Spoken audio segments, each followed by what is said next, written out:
Bonjour ou bonsoir, tout dépend à quelle heure vous écoutez ce podcast de l'Odigimédia. Notre chroniqueur invité, Aziz Bousseta, partage son avis et ses réflexions dans un article qu'il a intitulé « Gouvernement Hakanouche et hausse des prix, incompétence ou connivence ?» Alors écoutons-le dans ce podcast. L'auteur commence son article ainsi. Le gouvernement de l'État social se trouve actuellement dans un état très spécial.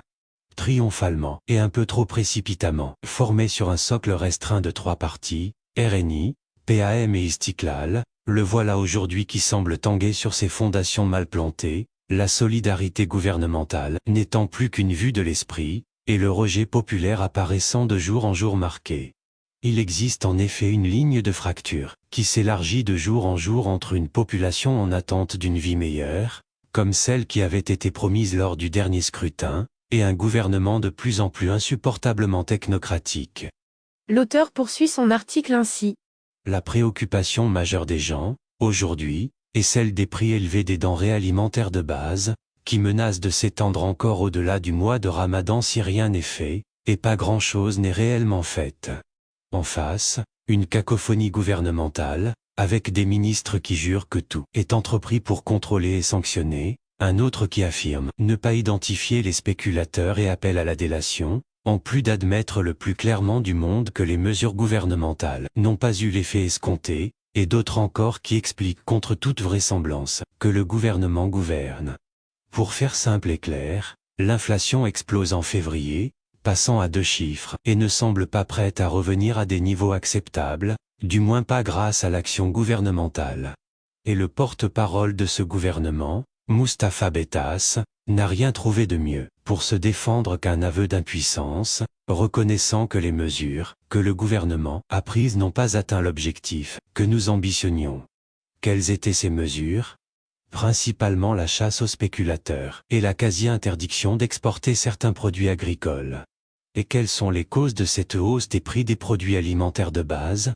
Le temps chaud, le grand froid, les spéculateurs, encore une fois, et l'export de produits manquants sur le marché domestique. L'auteur précise ainsi. Soit, mais ces causes ont toujours existé. Quelle est donc la différence entre la situation des années précédentes et celle d'aujourd'hui ?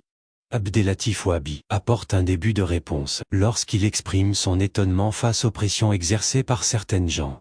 Qui sont ces gens ? Quel est leur intérêt à faire pression et quels sont leurs réseaux ?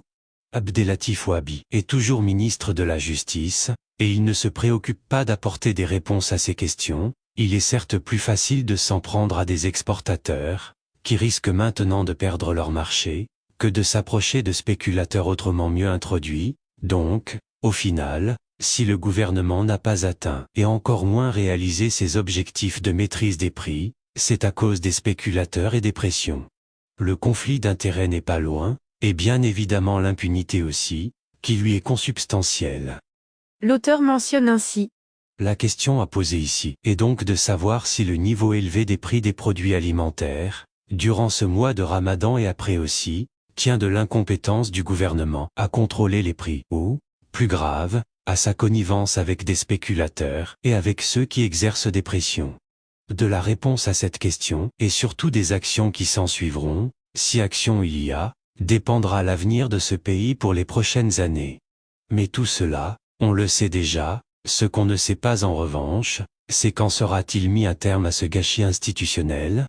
On avait compris que le rôle premier et principal de ce gouvernement est de poser les jalons de l'État social, santé, éducation, couverture sociale, égalité des chances, mais, pour autant, un gouvernement, cela sert aussi à gérer le quotidien des populations. Et aujourd'hui, ce quotidien est morose, pour ne pas dire sombre. L'auteur conclut son article ainsi. Globalement, Aziz Hakanouche patauge et ses alliés le jaugent, Nizar Baraka ne disant rien, et Abdellatif Ouabi roulant, comme toujours, pour lui-même. Les scandales se multiplient et s'amoncellent, les soupçons de conflit d'intérêts se renforcent, les échecs se confirment, et les réformes tardent, mais la Constitution dit, dans sa grandeur, que quand un chef du gouvernement est nommé par le roi et investi par le Parlement, il devient inamovible jusqu'au terme de son mandat. Le Maroc n'a d'autre choix, donc, que celui de continuer d'aller à volo et d'attendre, sauf si Deus ex machina. Rédigé par Aziz Boussetta et lu par l'intelligence artificielle de l'Odigimédia. Merci d'avoir écouté ce podcast de l'Odigimédia, ce bouquet de supports numériques, portail, magazine mensuel connecté, web radio et web TV. N'oubliez pas de télécharger notre application l'Odigi Mobile sur Play Store et de vous abonner à notre chaîne YouTube l'Odigi TV. Vous pouvez, aussi, nous suivre sur nos réseaux sociaux, Instagram, Facebook, TikTok, LinkedIn et Twitter. Ou encore, vous inscrire sur notre newsletter quotidienne à partir du portail lodigi.ma. Alors, on se dit au prochain podcast de nos chroniqueurs invités. Et à très bientôt, si et seulement si vous le voulez bien.